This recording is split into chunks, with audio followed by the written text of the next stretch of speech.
Hello, my name is Ross Flynn. I am project manager here at MEF, or the Mobile Ecosystem Forum, as we're known. We are a trade body for the telecoms industry, and we do lots of fun things like networking opportunities for our brands, for our members, and we also try to market our members' brands a little bit. But we are a not-for-profit neutral body, so an important part of that is working with regulators and getting real tangible change done, or in some cases, making sure that the status quo is maintained and there's not too much sort of irregularities in the market.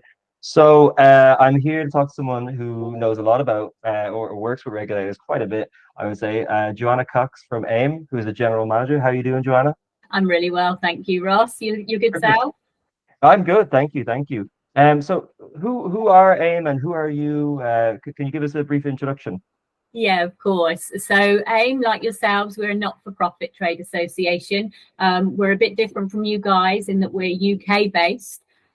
So we have a twofold remit within the UK. The first is to create the conditions for growth in micropayments, but also to support our really diverse member base here in the UK by protecting the regulatory environment in which they operate. And that's just changes really rapidly, that environment. I mean, you have Brexit, there's really complex regulation anyway, rapid advancements in consumer technology. So actually more than ever, and you will know this, Ross, members are dependent on the sort of stability, collective voice and collaborative working that a trade association provides.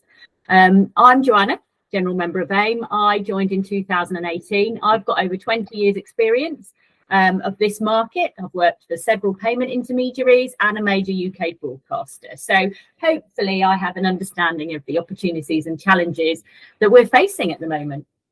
Right, that's perfect. And as you said, it's so important to kind of be able to reassure people that tomorrow their whole world isn't going to, completely flip upside down. Obviously not lie to them. Hopefully that is actually the case. Yeah. So what's coming down the sort of regulatory pipeline right now? What should people be looking out for?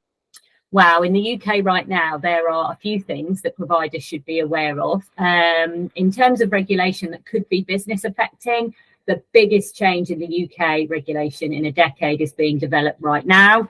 And for those seeking to operate here in the UK, this is a really key moment to make your voice heard.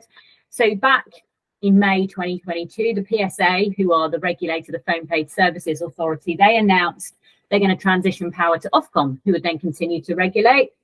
And that article's on their website if you want more information about it. Their chair, who is a guy called David Edmonds, cited a reduction of risk to consumers following a massive decrease in complaints, about 90% decrease actually, as one of the reasons. Ofcom already approved the code of practice, and the PSA are an arm's length division of Ofcom. And Gavin Dakin from Ofcom was seconded to the PSA to produce the current Code 15 that we work under. So there's already a really close relationship there and an understanding of the sector. However, the transition now is going to mean a distinct change of process. So regulation will switch from a code of practice, which is supported by guidance, which has some flex, to a statutory instrument requiring parliamentary approval, which will be a legal document. So in layman's terms, I guess this means that once it's in place, it will be very hard to amend. Hence, it's really critical that it's fit for purpose for UK providers and consumers. The consultation, we've been waiting for it for a little while. They're in the final stages now, Ofcom. They said last week they're looking for an early November release date. The consultation will be around 8 weeks, although we might have to fit Christmas and New Year in there somewhere. And it's going to detail how that regulatory model will look with the transfer of power slated to occur from April 24 onwards, but it's permanent. So once it's in place, it needs to be right. Okay, got it. And yeah, definitely keep an eye on that one because that is absolutely huge. Is there anything going on the payments side of regulation? Sure. So, obviously the new code will cover all elements of phone paid services, including payments. There's something big going on in the broadcast sector for those operating prize draws and competitions at the moment and using mobile payments for those. Back in April, there was a white paper published by the Gambling Commission and DCMS called High Stakes. And in that paper, prize draws and competitions were noted as an area where recent changes highlighted a need for a review to make sure that they're managing consumer harm. Phone paid prize draws and competitions, like the ones operated by broadcasters, aren't governed by the Gambling Commission because they have an exemption in place because they're not gambling. But whilst they're not regulated by the GC, they're really robustly regulated, as we know, by the PSA, by Ofcom, and so on. However, DCMS are looking at prize draws and comps, and they're going to consult on the potential for regulating large-scale prize draws. But they want to make sure that any regulation is proportionate, so they want to properly assess it.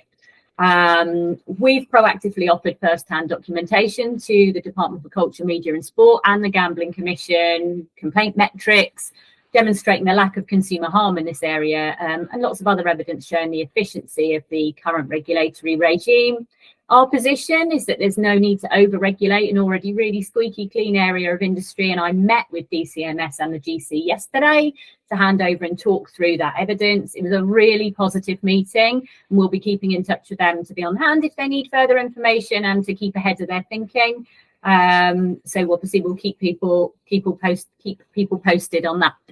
Okay, and just a final bonus question, I guess. Is there anything you would advise brands to make sure their voice is heard in terms of regulation? Absolutely so. So both the gambling white paper and the Ofcom consultation will have fairly lengthy consultation periods. We'll be running workshops on the Ofcom consultation. We've already run lots on the gambling white paper. So do get in touch if you want to have your voice heard. Get in touch with you guys. Obviously, we'll work with you, Ross, in terms of getting as many voices heard in a collective as possible to make sure that any regulatory changes work for industry and for consumers as well. Yeah, exactly. You said it. I mean, trade bodies like us and you guys are a great way to make sure your voice is heard, make sure you know what's going on, keep your pulse on the trigger, and just make sure that you don't get kind of left behind, I guess. Yeah. So, Joanna, thank you very much for talking to me. Appreciate it. Thanks, Ross.